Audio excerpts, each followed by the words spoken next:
Hello. I am sitting in the spot where part of my father's ashes were scattered. It's the spot that my granddaughter Janie and I were trying to get to, but the canola was too thick.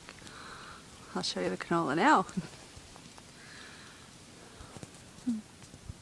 So, I don't know, just sitting here. These are Saskatoon bushes. And some pussy willows I found. They're probably here all along. That my dad and his widower, I guess, or widow, planted. And 10 years ago this year, actually probably about a month ago, my sister and our kids and I scattered some of him here. So whenever I want to yell at him or come and say hi, I like to come out here. I couldn't believe how thick the canola was when Janie and I were here. We couldn't even make it here. But they cut it down now and they're ready to harvest. Just waiting for it to dry up a bit. It's a nice quiet Sunday. My husband got called out on a call to Peace River, probably about 45 minutes north of here. It's kind of funny, he had his company truck up this week because he knew he would get a call.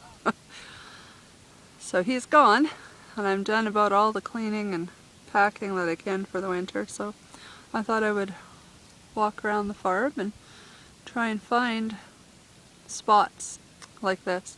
There's a couple other spots I'm going to take video in.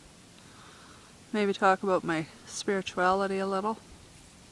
I don't know if I managed to get, I made a video about what I believe and how I feel about spirituality, but I don't know if I managed to get it up because I took it on my tablet and it wasn't working properly. It wasn't letting me edit it in the proper sound.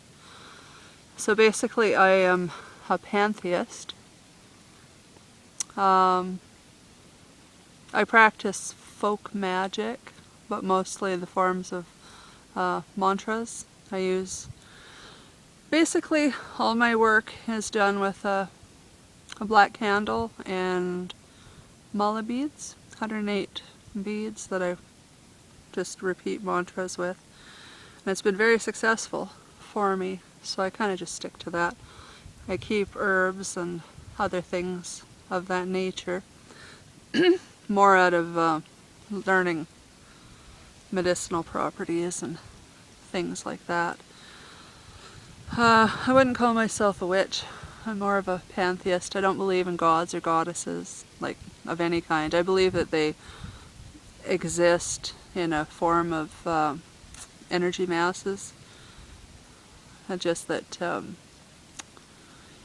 so many people all over time and throughout history and all over the world believe and spend their energy, send it in certain gods and goddesses. That's what makes them powerful. I don't personify them.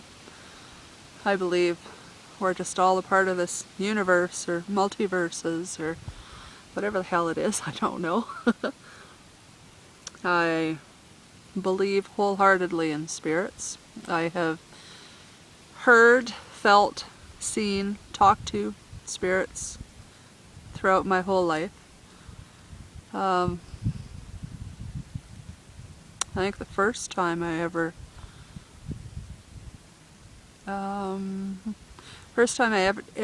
had contact with a spirit, and it was verified that it was a real person at one time, like he was a real person.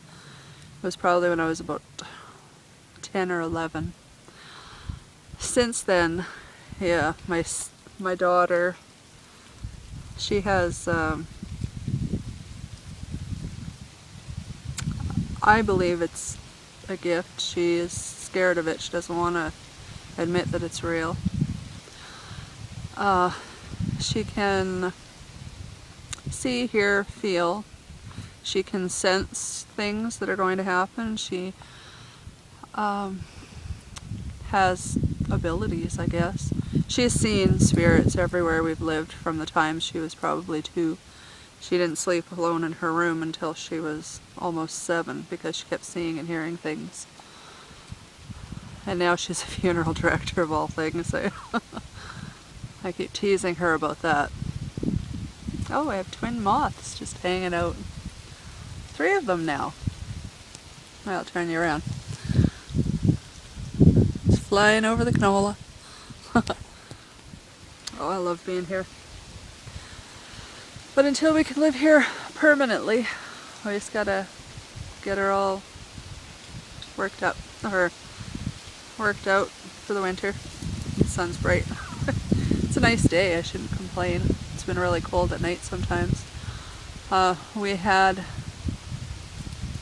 God, you can tell I have probably ADHD. That's what my sister claims, is I'm undiagnosed ADHD because I skip.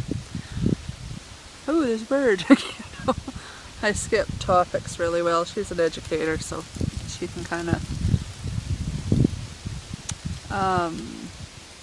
yeah, see, I already lost my train of thought.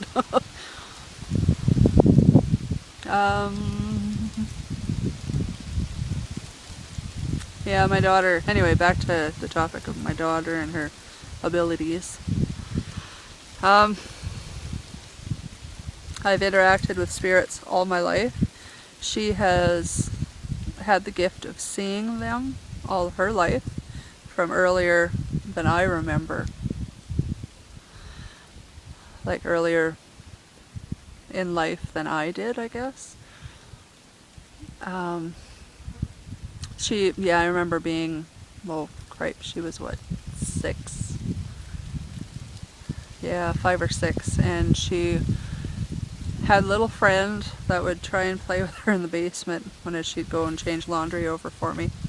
She'd come back up and tell me that her toys were playing by themselves, like a little rocker, like what do you call those, like the doll swings? That spider's crawling on me, sitting in the grass. Oh, excuse me. So this has been a part of my life, my whole life, and our daughter's life. My husband, he believes in it. He pretends that he doesn't. But I know he's had incidents happen to him that he can't explain, so he can pretend all he wants. And it's funny because when we get into friendly arguments about the paranormal, he just, he'll stop and say, oh, it's all a bunch of bullshit, and then I'll bring up certain times that he's kind of been alone in his work truck and things have happened, and I was just imagining that, he says. I said, yeah, bullshit, you know damn well. No, shut up, never mind. They'll change the subject, so. It's very real. It's all around us. It's actually kind of neat to videotape out here, because there's nobody around. I have a cut on my finger. I keep trying to chew the skin off. So with that respect, what I believe is through pantheism, I guess, this could be like the different, I don't know about levels, multiverse, like the multiverse theory that's coming through physicists now that they're starting to explore.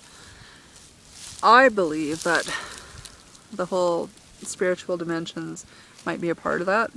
I've found with some of experiments that I've done, like I'll be able to talk to someone for so long after they're on the other side, or between worlds, whatever you want to call it, and then all of a sudden I can't talk to them anymore. It's just like all of a sudden they're just gone.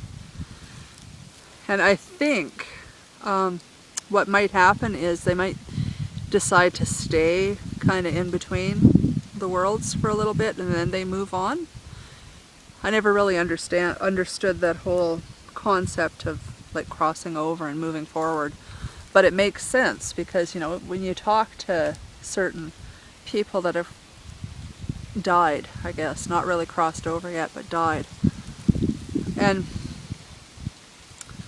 and then you're not able to contact them again. It's just, it makes sense to me. I don't know.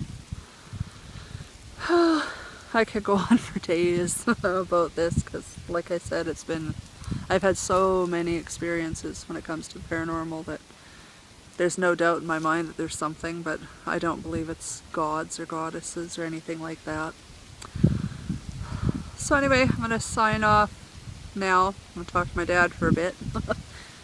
And then I'll maybe pick up at another spot of the farm that I find and I can sit in. And actually not in tall weeds. Okay, I'm going to sign off. Talk to you later.